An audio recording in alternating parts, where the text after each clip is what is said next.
Thank you guys so much for joining me on the Kindness Connection podcast. This is my new show, so I'm kind of working out some of the kinks. I'm really excited to be here. Zach? Me too. I love that. Oh, Kindness Connection. I like that. I really like good that. ring. Well, and I always say, in a world where you can be anything, be kind. Awesome. I like that. And we know a lot of your team, and everybody that we've ever met on your team is absolutely phenomenal. So you guys have both spent a few decades in the industry, and what's one of the moments that remind you just how powerful relationships can be in shaping someone's experience? I'd say there's two different things. One is, here as we're at the conference, we spend so much time with MVP, and you look at somebody like Lisa. Lisa is our key account director that looks after all of your team members. It's so fantastic to see her walking through the crowd, and everybody knows her, and she knows everybody, and they've got these inside jokes. I think it's absolutely magical to see that, and it really shows how important relationships are, right? If you look at our business, and then from on the ship's perspective, that of course is a whole other thing too, where you have those connections. No, absolutely. It's authenticity, right? It has to be, and people see through it, and that's what makes connections to it. Whether you're on board, building relationships, selling, coming into the industry new, well, it doesn't matter. Right. It's got to be authentic. So relationships are absolutely paramount to all of our success. I love that. And you mentioned Lisa. Like, we see Lisa a lot more than we see a lot of the other staff. Yep. And she's what we call MVP famous. Like, she's legit, she's MVP famous for sure. And you guys are too, but she's like rock star status. Absolutely. Here. And everybody has a Lisa story, and we just absolutely love her. But what I can say is that even though I don't see you guys or the rest of your team a lot, I feel like whenever we connect, it's like, oh my gosh, it seems like we didn't even skip a beat. Well, and I follow you on Facebook too. So, You do? 100%. I saw your post from the other day. You're a stalker, aren't you? That's okay. You can do that. Yeah. That's what we need. We need more people to to like, comment, and share, I think is what.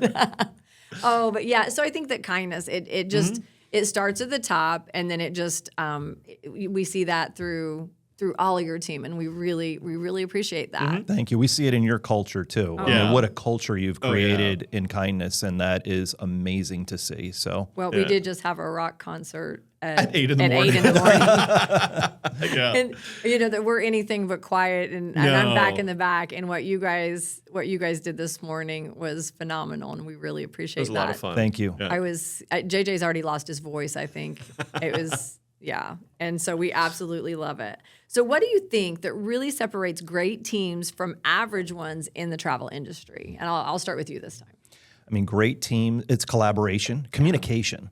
Yeah. You've got to be a good communicator. You got to be an open, bounce ideas off. And egos have got to be, there's no such thing as egos, right? We've got to talk through, bounce ideas through. That's how you do it. And look to see people emerge and grow. Right. That's a big key thing, especially in our world, right? We want to see Elisa grow. We see all of us. We've started, and we've been in this business a long time, right? So starting from whatever ground floor, moving on up, that's, again, back to culture. It's a culture creation, so it's essential. Right. And I think as part of that is having the right people on the team that you genuinely like. Like that's another, that's such, you talk about work family and all of that. And yes, we've got families and we've got work families, but you've got to genuinely like the people that you work with. And when you genuinely like them and you genuinely care about them, it makes it so much easier, I think, to do the collaboration and working, because you want to see other people succeed. That 100%. Is such an important thing too. And I think you talked about that. It is so inspiring to see somebody that you've worked with grow in their position and be able to do something else. You look up, the ships is a perfect example. We've got people who are now running the entire food and beverage department that started off as a waiter on the ships. And they've developed. You see people that have been on the ships for 20 plus years coming back over and over and over because they genuinely love what they do. I absolutely love that. And if you just want to get up and go to work, right? You're excited to go to work, and it's so. And I think we've all probably had a job or been in a situation where it's like, oh, Like, Listen, we all have those days. Yeah. We all have those well, days. I mean, but, yeah. And it's, when you find that right team and you find that right connection, I mean, you can't be stopped. And, when everybody's kind around you, and it makes everything so much better. And then everybody wants to go to work. So, and it doesn't matter also the ebbs and flows, the obstacles you face, because there's times for everything, right? So the good days, the bad days. When you have the right team, the right people, the right mindset like that, you can get through anything. Right. And you want to be there for the people you work with, Absolutely. right? Yeah. No, one of the things, like, for me, I think of, like, who helped me become the leader that I am today. Do you guys have people in your past that maybe you've worked for, or that has kind of taken you under your wing, that's led by example? You don't have to name them, but you can share, or you can if you want to name them. But do you have, somebody that pops to mind that's like, hey, I had, a high school teacher, or I had a boss that really led by example. They were kind. I mean, this is the thing about kindness. Like, there comes times we have to make hard decisions, and I've learned, like, that I can't say sometimes what I feel or, like, what I want to say. And so, I reach out to a mentor and I'm like, hey, how could I handle this better? Because I'm pretty sure that, like, that didn't come across kind. And so have you had, or do you have somebody, like, I still have people that I go to and say, help me help myself in doing the right thing here. Yeah.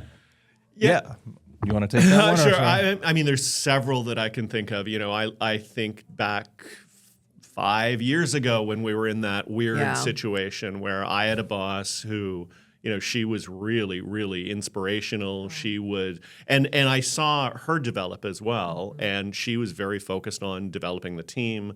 I go back further in my career, and I can think of others that absolutely led by example. Is they paid attention to the people, not just the task. Right. And I think that's an important thing is tasks are tasks. You can get them done. There's stuff that we all need to do, but you pay attention to the people.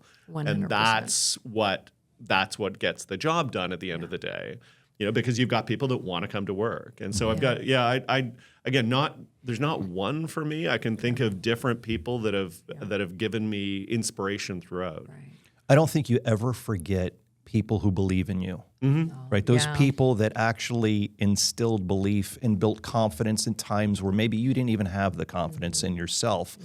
And when you can pay that forward to other people and value differences in people, that's, I think, part of paying that kindness forward. Because everybody has a different approach, but everybody has something to contribute. And I think when you can isolate that, identify it, and then nurture that as a team, you see people flourish. And that's an open, safe, good environment to be part of. So, I agree. I mean, I've had a lot of people who've done that along the way in my career, and I'm very grateful to it. I think that instills a thought of, or I could maybe hope to pass down a servitude leadership style, right? You want to serve your people. If you can be a leader that serves your people, you're gonna have a really good team. I think so. So what do you guys think separates a great leader from an average leader in a business or in the travel industry? Like, what is what's a great leader look like? I think it's openness to being creative, right? Allowing people to be creative. I think we all inside want to be creative, but sometimes people are, if you create a culture that's afraid to raise their hand and speak out or share ideas, and they're intimidated to do that, then that can suppress things. So you don't want to do that. We want people raising their hands, coming up with ideas. We need to be inspired in this business to be creative, to be innovative. That's really kind of our DNA and our foundation as a company. So I think that was one of the hardest things for me, because like I was kind of doing this like for years by myself. So it's like, so people would come in and be like, no, like we do it this way. Like, and so I was that leader. And so, even still to this day, I get reminded that I need to like, and now that I let the reins go a little bit more, so I mean, I'm still learning. Like I'm work in progress. And I think that is something that is different with a great leader. A great leader recognizes where they have weaknesses and surrounds themselves with people who actually shore up their weaknesses. Not, you don't want to have people who are exactly like you. You don't want to have people around you that never point out, hey, maybe this isn't such a great idea. You want people who because you want to build an actual team. You want to build a strong team. And that, I think, is such an important thing too, is to recognize that you as a person, you as a leader are not perfect yourself. How do you help yourself? How do you help your team? Can I give an example of this? Yes, this is unbelievable. absolutely. I'm going to point out to my leader here, Derek, right? So I'm a disaster when it comes to packing for vacations, okay? It's like I can't back. It's just a disaster. This man is like a master. He gives master classes unbeknownst to him. He doesn't even. And then I took a European trip with a carry-on. As a result, oh my gosh, it's unbelievable. So that was inspirational. Game changer. Game changer. That was great. So thank you, Derek. Sure, and really appreciate Zach. that. We all need a leader like that. Sure. I go to Europe, I have 2 bags, a check bag and a big old purse, and it's like, and don't need any of it. So. Well, that's the thing. Anyway. Yeah, I could go into a whole other thing. We could have a whole new episode on that. Yeah. I love it. But like that's the thing, and leadership it's not just running the company. It's life, right? Like how many times have you had to talk to I mean, we all know everybody's personal lives, and everybody's going through something. So we definitely have to err on the side of kindness, because I always say life is hard. It's so hard. true. Everybody's lifing, right? Yeah. And it's it's like it reminds me here at the conference that when we see all these people, they're like. Everybody's dealing with something. Yeah, everybody's got their own story. Everybody has. And I think you guys as leaders too, because Lisa, when she knows we're going through something, she'll reach out, and you know what I mean. That once again, that's an extension from you guys, and it's like it's a good culture. And I always say we like to do business with people that we like, and we really do like you guys. Thank you. So Thank you. Likewise. I appreciate that. So anyone that's asking you as leader right now, what is one tip that you could give them in leadership that you could say work on this one thing? What could that be? For me, that's a tough one, I know. Well, it is a little bit because there's a lot. Yeah. For me, my saying is always: you have 2 ears and 1 mouth. Use them in that proportion. Listen. That's listen hard for to me. what people are saying. But it's true, and whether you're talking to somebody on your team, somebody who might be struggling, listen to what's going on, and that is a tough thing because we're in sales. We love to talk, but you've got to sometimes just stop and pause and try to truly listen to what somebody's saying. And sometimes people just like need to be listening. They just and they're like, absolutely. And I've said, hey, I'm going to talk to you, but I'm like, I'm like, I just need to get this off my chest. Yes, I'm not telling you this because I want your opinion. So, Right. Yeah, that makes sense. So what about you? Yeah, What's I think if you have a plan, you stick to a plan. It's important to keep yourself on track. You can get sidetracked, but each and every day, do something meaningful, right? If you have the opportunity to do it, right? I like that. The storms of life and the different things, we can get pulled in so many different directions. A lot of people want a lot of things from each of us, right? So what is that one thing you can say you completed the day, that you moved the ball forward, so to speak, towards whatever your game plan is, to whatever you see as success? Find it, do it, don't let it go, and don't let anything rob your peace. Our peace, in life is absolutely essential, and that's a hard thing to do, but it's a reminder every day. It is, and in today's world, it's hard, right? is. I mean, it's really A lot of distractions. A lot of distractions. Everybody has an opinion. Everybody, and then you turn on the news, and then it's like more opinions. And Don't it's turn like, on the news. That's And it's like, it's like, and it's just we have a lot of distractions right now, and I like that. Don't let anybody steal your peace. That's lovely. So you guys are known for freedom at sea. How does this translate into your teams? How they treat their guests on their ships? How do you think that affects or impacts your guest?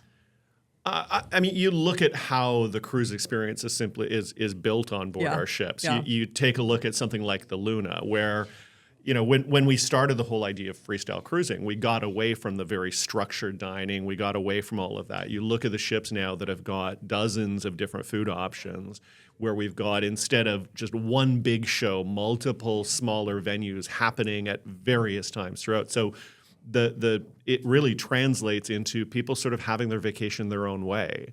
If you want a lively up till 2 a.m. type of vacation, you can absolutely have that. If you want the quiet sort of sit by the pool, I would say perhaps in the Haven, you've got that option as well. Yeah. And so that's really been in everything that Norwegian has built over the last 20 plus years with our ships and our concepts and the onboard.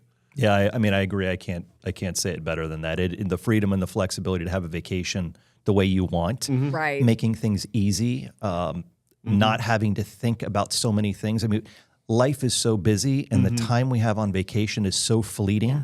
How can we make that time and harness it, make it as precious as possible? And that often means making it easy and flexible. Yeah. And by doing that, we can capture, again, make great moments, great memories, because that's what it's about. I have to be honest, before I'd ever sailed on Norwegian, I was scared of that concept. And then we went and I was like, now you get it. I love it. And because I'm like, I don't want to have to be like, oh, we've got an hour before dinner. It's like, if I want to eat when I want to eat. I want to go grab a pretzel if I want a pretzel. I want to watch a movie in my room if that's, I just don't want to feel it. And I think like vacation, a lot of times, we've been at this for 20 years, planning vacations for people. So I've went through all the stages, maximize every minute. You like, time is money. You got to get everything in.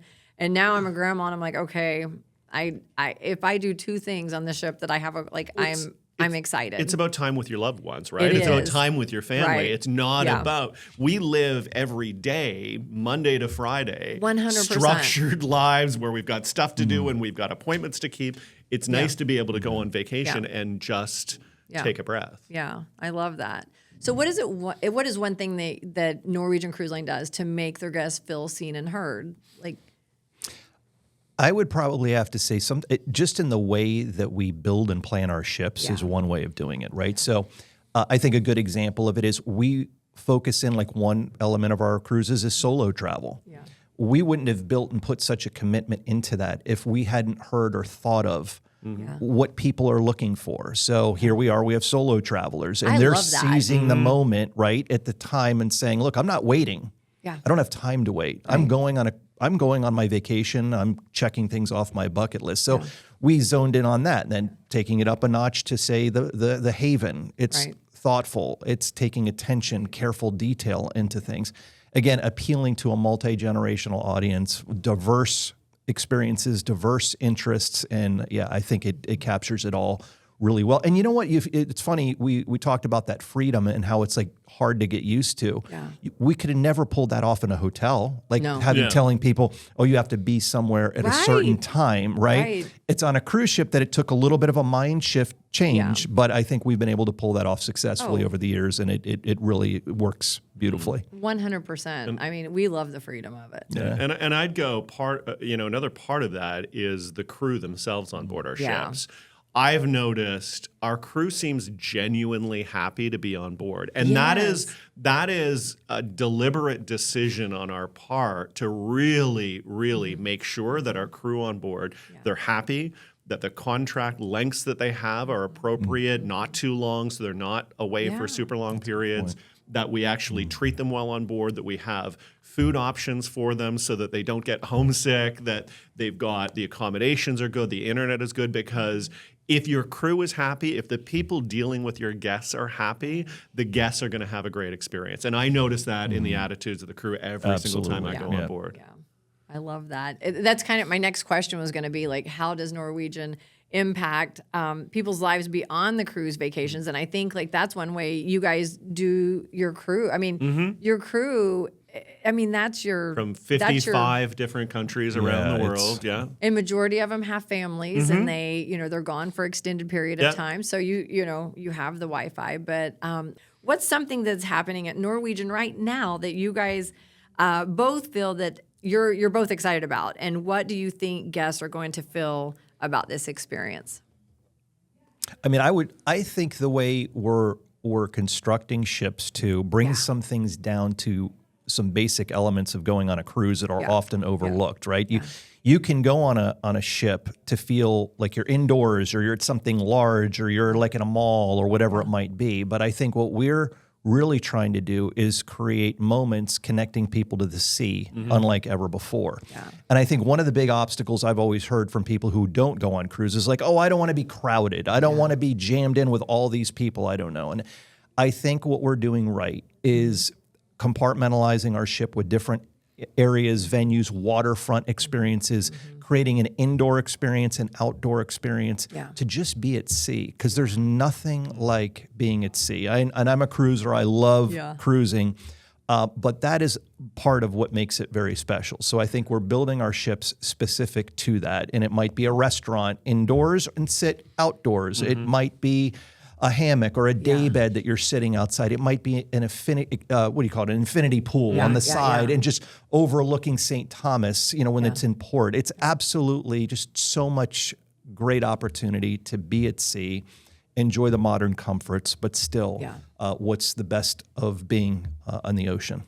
Yeah, I like that. The ocean boulevard that you see on our ships, more than double the size. What's great about that, and with so many classic ships, the saying has always been, if you want to go out, you need to go up, right? Because the deck space is basically at the top of the ship. With the new design with the Prima class, the Ocean Boulevard, it's got 50,000 square feet of outdoor space with the infinity pools. I 100% agree with Zach. I think that the development of the ships is absolutely critical. That's what people interface with so much on their vacation. I'd also say part of it is the itinerary development and where we're going. So you look at things like what we've done with Great Stirrup Cay, our private island in the Bahamas. We've put massive, massive resources into developing that. A new pier, new water park, the giant pool area.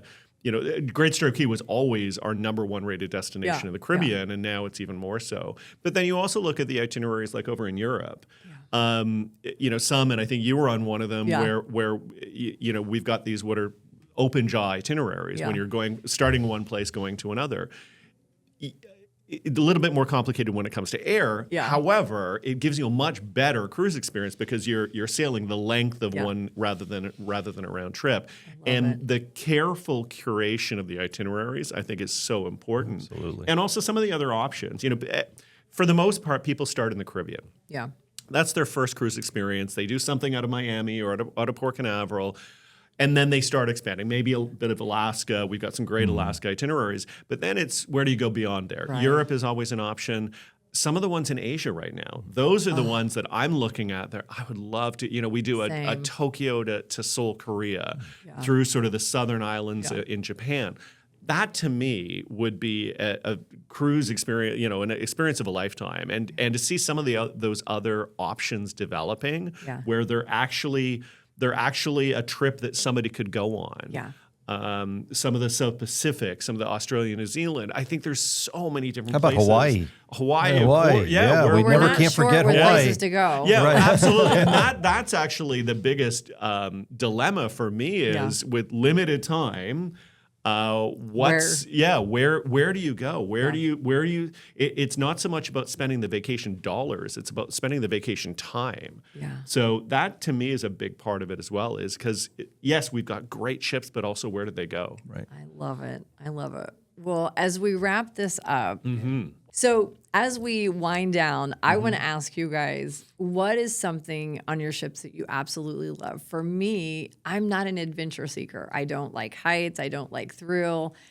Yet, I can't wait to get on the racetrack and race JJ or my family. And I absolutely love it. And it's so out of character, but I would say the racetrack for me. But do you guys have a favorite? You guys have been on every ship. You've experienced it all. Do you have one thing that you're like, I cannot wait to get on the ship to do it? For me, I mean, I honestly travel on my stomach. I love going places, trying food, trying new things. So for me, the one thing, and it's going to be multiple, is the restaurants. To go on the ships and to see one of the new restaurants, to see the new menus that we've come out with. I look at when I was on the Aqua, the fact that we've got Sukhothai. I love Thai food, and seriously, some of the best Thai food I've had in my life. So for me, everything about the cruise is where am I eating next? So that to me, that and the wine bar. But anyway, that's another episode. yeah, that would be the two-parter of the question. Yeah, so for me, it's all about the dining. I love it. That's my big thing. I love it. Gosh, you stole my thunder. Because it's the stomach. Unfortunately, it's like a blessing and a curse. Yeah, I absolutely. go on the cruises and I want to try everything. Yeah. And the food is exceptional.